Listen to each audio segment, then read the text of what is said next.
দেখা গেল যে বলছিলাম প্রত্যেকটা গাড়িতে মানে 20% জামাতি হতো, 80% আওয়ামী হলো বলতাম। যেটা হচ্ছে আমি তখন প্রশ্ন করেছিলাম, ভাইয়া আমরা তো আওয়ামী করি না, আপনার সামনে ক্ষমতার হিসাবে আমাদেরকে বাড়ি করে জানি, আমরা আমাদের মতো আমাদের সে মতবোধটা প্রকাশ করি, আমি মুখের কথা বলি, আমি অঙ্গনের কথা বলি, আমরা এদের বিরুদ্ধে কথা বলি। আপনারা আমাদেরকে সাহায্য দরকার নেই, আমাদেরকে এন্ডোর্স করা দরকার নেই। আমি তো এন্ডোর্স করছি, আপনারা আমাদেরকে অসুবিধা করেন না।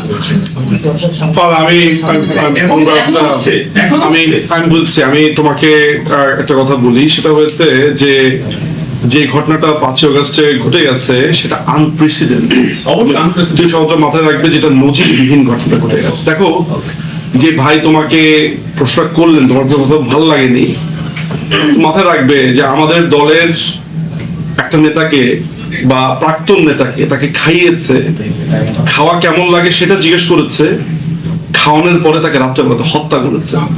মেয়ের জন্য ওষুধ কিনতে এসেছে, তাকে মেরেছে। মাসুদ রাজশাহী আম্মার যাকে খুন করে ফেলেছে, সেই ছেলেটি তার মার জন্য বা মেয়ের জন্য ওষুধ দুধ কিনতে এসেছে, মেয়ের জন্য। সে বলেছে ভাই একটু পানি দেন, তাকে মাইক্রোফোন দিয়ে বলেছে যে আপনি এখানে আসছেন কেন, এই ধরনের কথাবার্তা। আমার ভেতরে ধরো আমি একভাবে, আমার টেম্পারকে আমি একভাবে কাজ করি, ধরো আমি একভাবে রিয়াক্ট করি, উনি একভাবে রিয়াক্ট করবে, উনি একভাবে রিয়াক্ট করবে। তো তোমাকে এইটাও বুঝতে হবে যে আমরা একটা দুঃস্বপ্নের ভেতর দিয়ে গেছি। আমাদের ইসাক আলী খান পান্না বর্ডার পার হতে গিয়ে তাকে মরে যেতে হয়েছে। আমাদের অনেক বড় লিডার, দীর্ঘ সময় তিনি ছাত্রলীগ করেছেন, কিছু পান নাই তেমন দল থেকে, দলই শুধু করে গেছেন। আমাদের আনোয়ারুজ্জামান চৌধুরী, আমাদের তারপর আমাদের ওই যে গণপূর্ত মন্ত্রী ছিলেন আমাদের ব্যারিস্টার ভাই বৈশালের সমর রেজাউল করিম, কচুরি প্যানার নিচে 4 ঘন্টা উনি ছিলেন ওইখানে। অনেক অভিযোগ থাকতে পারে ভাই, আমরা যে দুঃস্বপ্নের মধ্য দিয়ে গেছি। আমার 85 বছর বয়স্ক বাবা, তাকে রুদ্ধশ্বাসে পালাতে হয়েছে শুধুমাত্র ছেলে নিজু মজুমদার বলে। আমার ভাইগনার বাচ্চাটাকে মাত্র 4 মাস তাকে পালাতে হয়েছে, বাসার গ্যারেজে আগুন দিয়ে দিয়েছে। আমার নামে 150টার উপরে মামলা, এমন কোন জায়গা নাই বাংলাদেশে যেখানে মামলা হয়নি। ভয়ে ভয়ে আতঙ্কে আমাদের পথ চলতে হয়।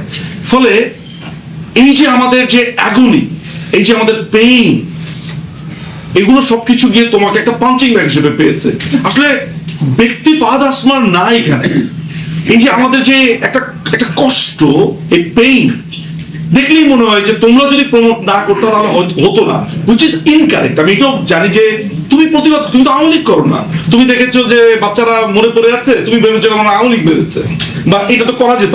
আই আন্ডারস্ট্যান্ড, আমি তোমাকে বুঝতে পারি, কিন্তু তোমাকে এটা বুঝতে হবে, একই সাথে তোমাকে বুঝতে হবে যে আমার দলের একজন নেতা বা কর্মী, একজন, তারও পেইন আছে। তুমি যখন তার পেইনটা বুঝতে পারবে, যেমন উনার ভাই এমপি, তাই না, ঘরে ফিরতে পারে নাই, কলকাতাতে একবেলা খায়, তো আরেকবেলা খায় না। তুমি কলকাতায় গিয়ে দেখো কি অবস্থা, ঘর নাই, বাড়ি নাই, ছাত্রলীগের ছেলে পেলেদের কোথায় থাকবে ঠিক নাই। এখানে আমি একটু অ্যাড করি, এইটা যারা অনেকে বলে না যে ওখানে আরামে আছে, দ্যাট ইজ কমপ্লিটলি রং। আমি তোমাকে বলছি, এটা তো ধরো আমরা খুবই খারাপ, আমরা ফ্যাসিস্টের ধূসর, ধরো সবকিছু ঠিক আছে, বঙ্গবন্ধুর ভাস্কর্যটাকে ভেঙে সে কি করেছে আমি আর মুগ্ধ উচ্চারণ করতে চাই না। 80 বছরের উপরে এক নারী মাননীয় প্রধানমন্ত্রী তার কাপড় চোপড় নিয়ে কি করেছে। সো তুমি বোঝো যে আমরা কিন্তু এখনো একটা দুঃস্বপ্নের আমি রাত্রে 3টা-4টার সময় ঘুম থেকে উঠে যাই, ওরা এই বুঝে আমাকে জবাই করতে আসলো। এগুলো তো আমি পাবলিকলি বলি না, কারণ আমি জানি যে আমার ভয়েস অনেক মানুষ শোনে, ফলে এই দুঃস্বপ্নের কথা আমি বলি না, কারণ বললে কেউ যদি মন ভেঙে যায়। আর ফার্স্ট শোনো, তোমাকে আমি একটা কথা বলি, ফলে তোমার প্রতি যে গ্রিভেন্সেস গুলো আছে, বা তুমি যেই বললে, বা তোমাকে যে বলছে রাজা, তোমাকেও বুঝে নিতে হবে, এটা বোথ সাইড, এটা তোমাকে বুঝতে হবে যে আই ফুললি আন্ডারস্ট্যান্ড। কারণ আমি তো তোমাকে অনেক বেশি সংবেদনশীল মনে করেছি। একটা শিবিরের ছেলে আমাকে গালি দিলে কিছু আসে যায় না, তুমি গালি দিলে আমার আসে যায়, তুমি বুঝতে পারছো।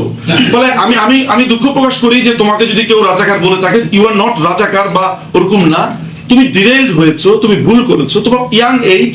আমি নিশ্চিত যে তুমি আরো সামনের সময়গুলোতে তোমার অনেক বেশি অভিজ্ঞতা হবে, বাট এটাও তোমার লাইফের একটা অভিজ্ঞতা। আমি নিশ্চিত যে আমরা এখন চেষ্টা করছি যে তোমাদের প্রজন্মটার সাথে বা তোমাদের পরের আরেকটু ছোট যারা আছে তাদেরকে আমরা এইভাবে বোঝানোর জন্য, আমাদেরও ভুল আছে, আমরা তো স্বীকার করি আমাদের ভুল আছে, ফলে আমরা এই সমাজটাকে আমাদের কাছে নিতে চাই, ওদেরকে ঠিক এইভাবে বোঝাতে চাই।